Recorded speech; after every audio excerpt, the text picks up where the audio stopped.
The key turned in the lock with a soft click, but the sound felt muted, distant, like an echo of a life that no longer felt entirely his. He stepped inside, the weight of his briefcase tugging at his arm, and the dim glow of the hallway light casting long shadows across the floor. The house was quiet, too quiet. The kind of quiet that made the air feel heavy, like it was holding its breath. "Emily," he called out, his voice cracking slightly as it bounced off the walls. No answer. He frowned, setting his briefcase down by the door. She should be home by now, he thought, glancing at the clock. 6:30. Dinner usually started by now, the smell of garlic and rosemary wafting through the house. But tonight, there was nothing. Just silence. He moved through the kitchen, his footsteps soft against the tile. The dishes were still in the sink, the counters clean but untouched. He paused, his chest tightening. Something felt off. He couldn't place it, but the unease crept up his spine like a cold finger. The living room was empty, the TV dark, the couch cushions perfectly aligned. He turned toward the stairs, his hand gripping the banister as he climbed. Maybe she's upstairs, he told himself. Maybe she's taking a nap. But even as he thought it, he knew it was a lie. Emily didn't nap. She was always moving, always doing something, organizing, cleaning, planning. The door to their bedroom was slightly ajar, a sliver of light spilling out into the hallway. He hesitated, his hand hovering over the doorknob. His heart was pounding now, though he couldn't say why. He pushed the door open slowly, the hinges creaking softly. And there they were. Emily. And him. For a moment, he couldn't process it. His brain refused to accept what his eyes were seeing. Emily, his Emily, standing there with him. A young guy, maybe early 20s, wearing a uniform with a logo he didn't recognize. A delivery boy? His stomach lurched. They were close, too close. Her hand was on his chest, her fingers curled into the fabric of his shirt. His hand was on her waist, pulling her toward him. And then, as if in slow motion, he leaned in, his lips brushing against hers. His heart stopped. The room spun, the walls closing in around him. He couldn't breathe, couldn't think. All he could do was stare, his eyes locked on the two of them as if willing them to disappear, to prove that this wasn't real, that it was just some sick, twisted dream. But it was real. All too real. Emily, he choked out, his voice barely above a whisper. She froze, her body tensing as she pulled away from the boy, her eyes wide with shock. "Mark," she gasped, her voice trembling. I didn't hear you come in." He stared at her, his mind racing. "Didn't hear me come in?" That's all she had to say? His jaw tightened, his hands balling into fists at his sides. "What the hell is going on here?" he demanded, his voice rising with each word. "Mark, please, it's not what it looks like," she said, taking a step toward him, but he backed away, his chest heaving. "Not what it looks like," he repeated, his voice cracking. "I just saw you kissing him, Emily. Tell me how that's not what it looks like." She flinched, her eyes filling with tears. "Mark, I'm so sorry," she whispered, her voice breaking. "I didn't mean for this to happen. It just did."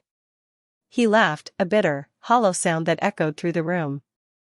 "It just happened? Really, Emily? That's your excuse? You didn't mean to kiss him? You didn't mean to, he couldn't even finish the sentence. The words caught in his throat, choking him. The boy, the delivery boy, cleared his throat, stepping forward. "Look, man, I'm sorry, okay? I didn't mean to." "Get out," Mark snapped, cutting him off. His voice was low, dangerous. "Get the hell out of my house. Now." The boy hesitated, glancing at Emily, who nodded, tears streaming down her face. "Go," she whispered, her voice barely audible. He moved past Mark, his head down, and Mark stepped aside, his body trembling with rage as the boy disappeared down the stairs. The sound of the front door slamming shut echoed through the house, and for a moment, neither of them spoke. The silence was deafening. Mark turned to Emily, his eyes blazing. "How long?" he demanded, his voice shaking. "How long has this been going on?" She shook her head, tears spilling down her cheeks. "It's not what you think, Mark. It was just one time. I swear." "One time," he repeated, his voice rising. "You're standing here, telling me it was just one time? Do you think I'm stupid, Emily? Do you think I'm just going to believe that?" "Mark, please, I'm so sorry," she sobbed, reaching for him, but he stepped back, her hand falling to her side. "Don't," he said, his voice cold. "Don't touch me." She flinched, her tears falling faster now. "Mark, I love you. Please, you have to believe me. I made a mistake. I never meant to hurt you." He laughed again, the sound hollow and bitter. "A mistake? You kissed him, Emily. You kissed him. How the hell is that a mistake?" She opened her mouth to respond, but no words came out. She just stood there, her body trembling, her face pale. Mark ran a hand through his hair, his chest heaving. "I can't do this," he said, his voice barely above a whisper. I can't. He turned and walked out of the room, his footsteps heavy on the stairs. He didn't know where he was going, didn't care. He just needed to get out, to get away from her, from this house, from this nightmare. "Mark, wait," she called after him, her voice echoing through the hallway, but he didn't stop. He couldn't. He grabbed his keys from the table by the door and yanked it open, the cool night air hitting him like a slap in the face. He stepped outside, the door slamming shut behind him, and leaned against the wall, his chest heaving.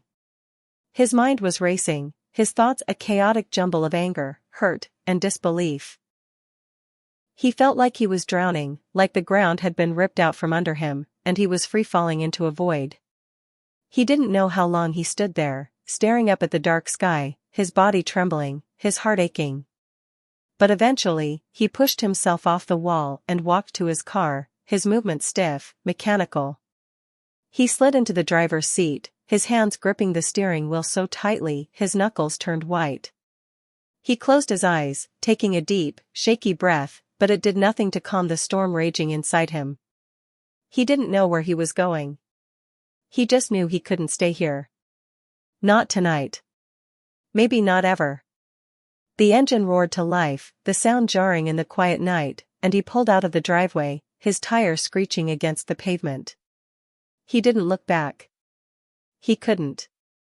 The road stretched out before him, empty and dark, and he pressed down on the gas, the car speeding into the night. The wind whipped through the open window, but it did nothing to cool the fire burning inside him.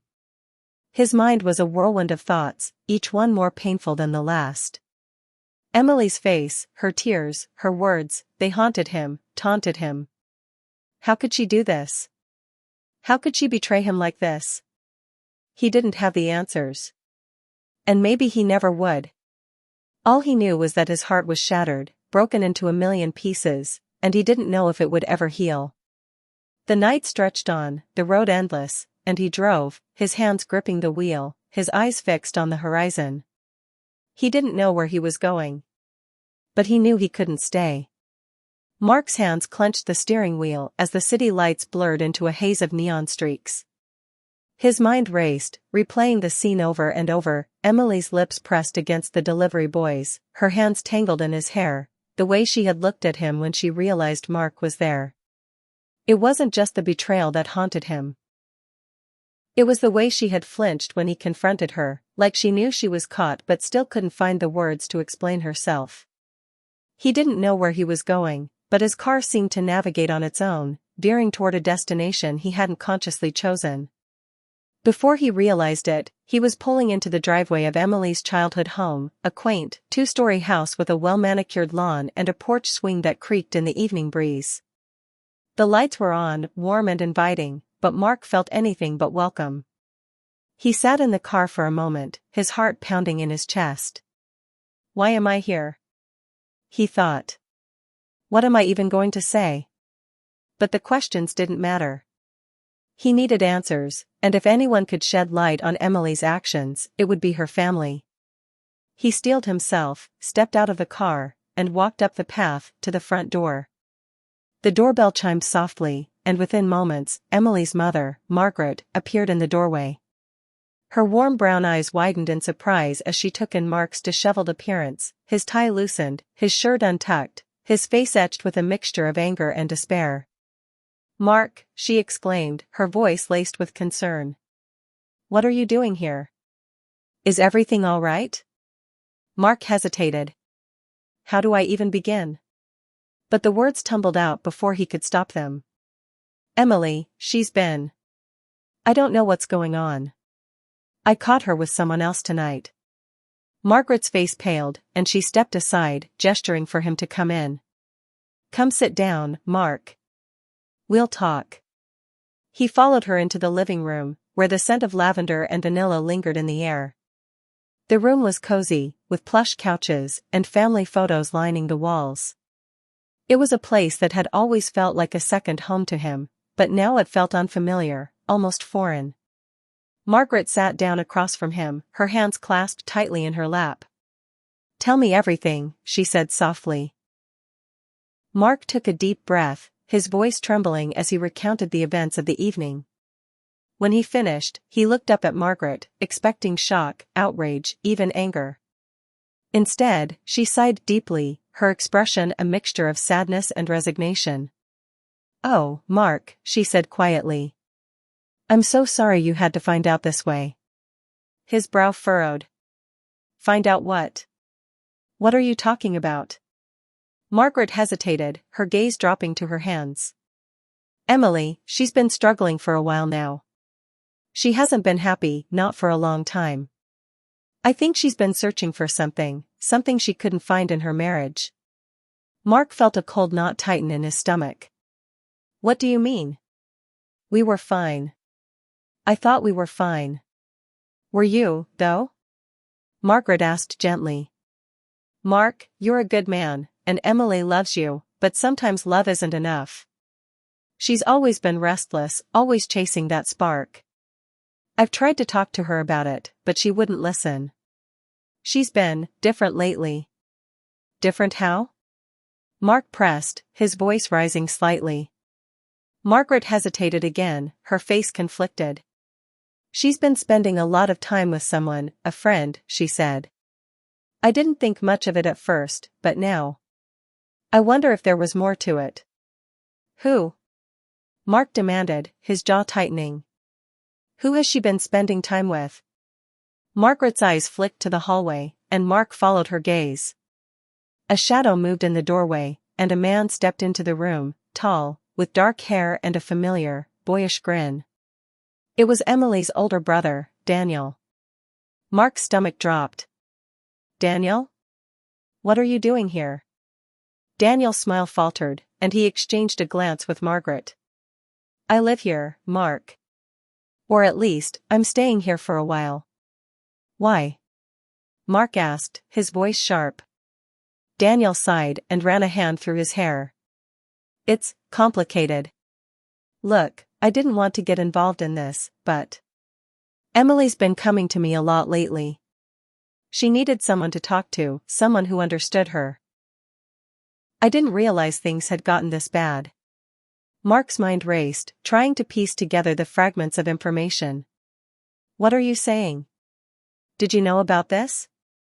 About the delivery boy?" Daniel's expression darkened. "I didn't know about that, no. But I'm not surprised. Emily's been restless. She's been looking for something she couldn't find with you. I tried to tell her it was a mistake, but she wouldn't listen." Mark felt a surge of anger, his hands clenching into fists. "And you didn't think to tell me? To warn me?" "It wasn't my place," Daniel said firmly. "Emily's my sister, and I love her, but this was between the two of you. I didn't want to interfere." "Bullshit," Mark snapped, his voice rising. "You could have said something. You could have stopped this from happening." "And what would you have done, Mark?" Daniel countered, his tone equally sharp. Would you have believed me? Or would you have just gotten angry and pushed her away even more? The room fell silent, the tension thick in the air. Mark stared at Daniel, his mind reeling. Was he right? He didn't know anymore. He felt like his entire world had been turned upside down, and he didn't know which way was up. Margaret broke the silence, her voice soft but firm. Mark, I know this is a lot to take in, but you need to understand, Emily's not perfect. She's made mistakes, and she's going to have to face the consequences of those mistakes. But so will you. You both need to figure out what you want, and whether or not you can move forward from this. Mark looked at her, his vision blurred by unshed tears. I don't know if I can, Margaret. I don't know if I can forgive her. Margaret reached out and placed a hand on his arm, her touch warm and grounding. That's up to you, Mark. But before you make any decisions, you need to talk to her. Really talk to her. Find out what's been going on in her head, and why she did what she did. Only then can you decide what's next. Mark nodded numbly, his shoulders slumping under the weight of it all. He stood up, his legs unsteady, and walked toward the door. He needed air. He needed to think. As he stepped outside, the cool night air hit him like a slap, jolting him back to reality. He turned and looked up at the house, his eyes landing on the second-floor window, Emily's old bedroom. The light was on, and for a brief moment, he thought he saw a shadow move behind the curtains. His heart skipped a beat. Is she here? He didn't know what to do, confront her, walk away, or just stand there, frozen in indecision. Mark, a voice called softly from the porch. It was Margaret, her face filled with concern. Are you okay? He shook his head, his voice barely a whisper. No. I don't think I am. She stepped closer, her eyes searching his face. What are you going to do? He looked back up at the window, his resolve hardening. I'm going to get answers. One way or another. The shadow in the window shifted again, and this time, there was no mistaking it. Emily was there, watching him, her face etched with guilt and fear. Mark took a deep breath, his jaw tightening. It's time we talked.